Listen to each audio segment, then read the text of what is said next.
everyone. In today's lesson, we are going to discuss the benefits of healthy marriage for children, adults, and families. Marriage is an important part of our communities and society. An important point to keep in mind is that these benefits can only be realized if you have a healthy marriage. So what exactly is a healthy marriage?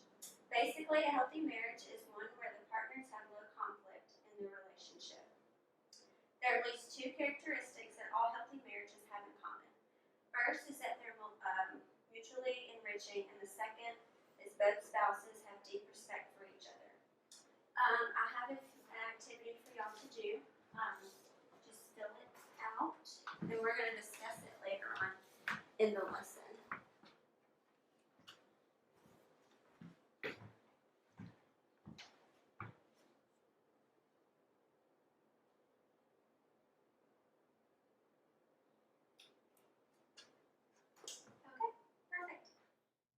So we're going to go over your quiz after I talk to you about the information about the health benefits of marriage.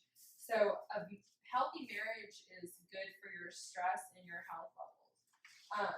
So the researchers at the Mayo Clinic in Minnesota examined studies on the relationship between marriage and physical health. And they learned that married women are 20% less likely than single women to die of heart disease and suicide and cirrhosis of the liver. Married men have even more benefits than married women. They are 2 to 3 times less likely to die of these causes than single men.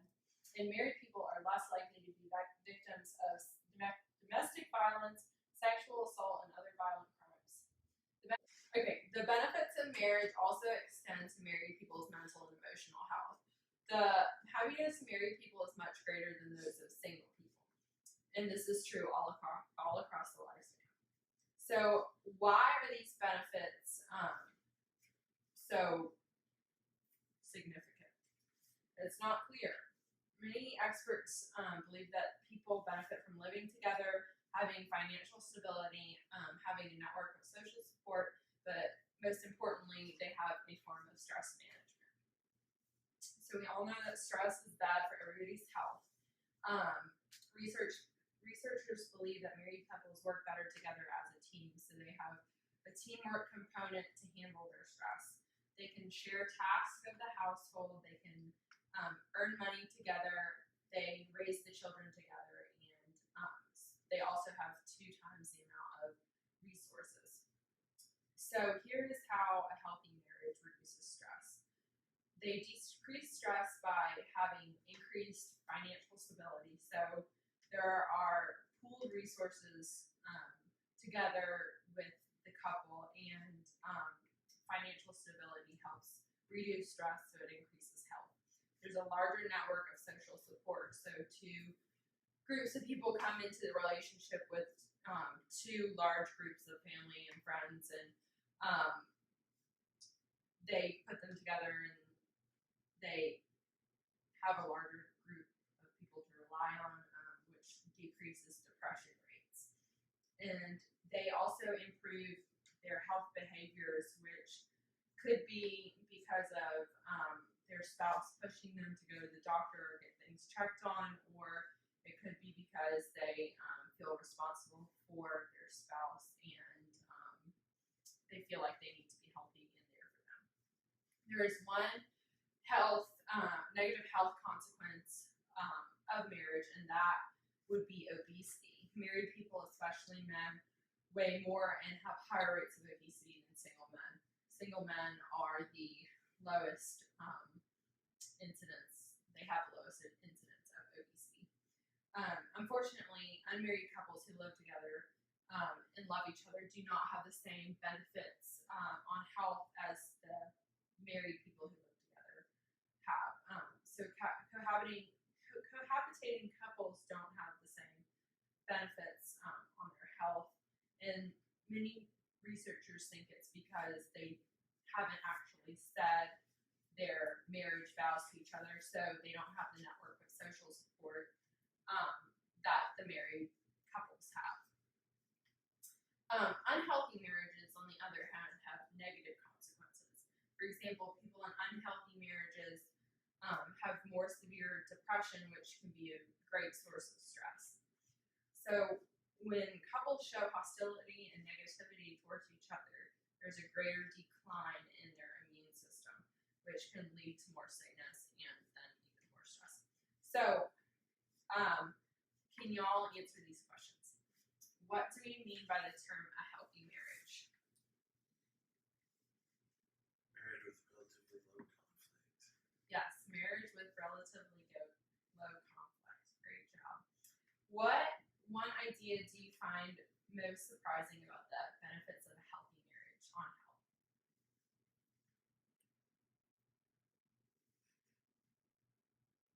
They suffer more severe depression.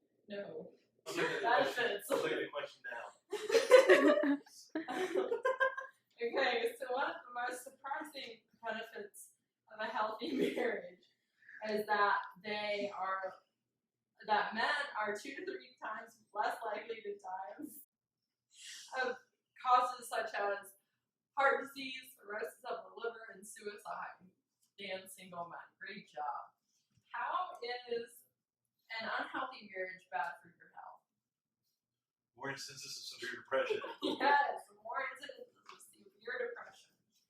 Okay, how did you do on your quiz? I did horrible. Well, good. We're going to teach you some great things today. Okay, so as Emma was telling us what a healthy marriage was, what exactly did she mean when she said healthy marriage? First off, when we want to marry, we want to be happy and for it to last long, right? Right. Both the society and the couple both benefit from a healthy marriage. And most people think that what makes for a healthy marriage is compatibility, in which two partners find common ground for each other and also don't have that many conflicts going on within a relationship. Although this is an important part of a healthy marriage, it is not the only thing that can contribute to this happiness. According to researcher John Gottman, when couples can effectively manage their disagreements is a key component of keeping a happy marriage, which in turn creates a healthy marriage.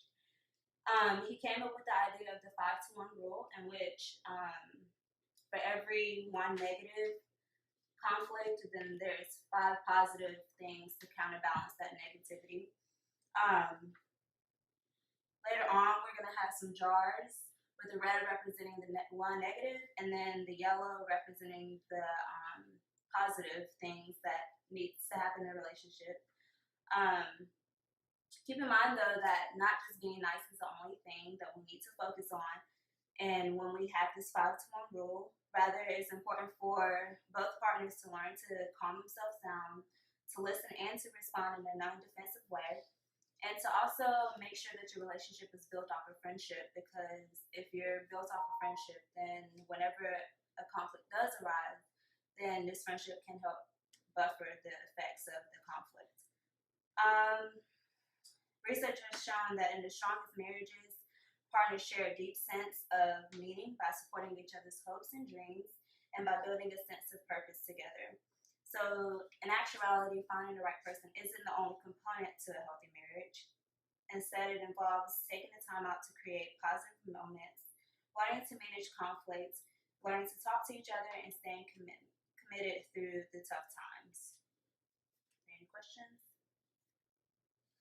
So far today, we've learned about the importance of healthy marriage on our health. We've also spent a little time looking at what makes a marriage healthy. Sometimes people have problems that need to be addressed before getting married. We're going to take a few minutes now, and you're going to think about a problem that you have. You're going to choose a problem that you need to manage or improve, and you're going to write it down. After that, we're going to write 2 steps that you can take to begin working on this problem and think about what strategies you've learned. Make sure that you have this ready for the next class. Let's go ahead and just take a few moments here and fill that out.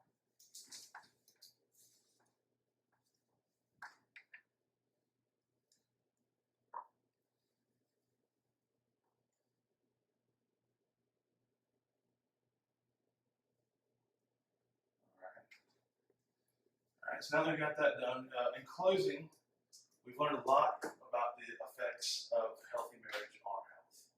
We also saw how unhealthy marriage hurts us in terms of make our health go for a downfall, such as severe depression and some of the other steps they spoke of. And hopefully you'll be 2 steps closer to a healthy marriage by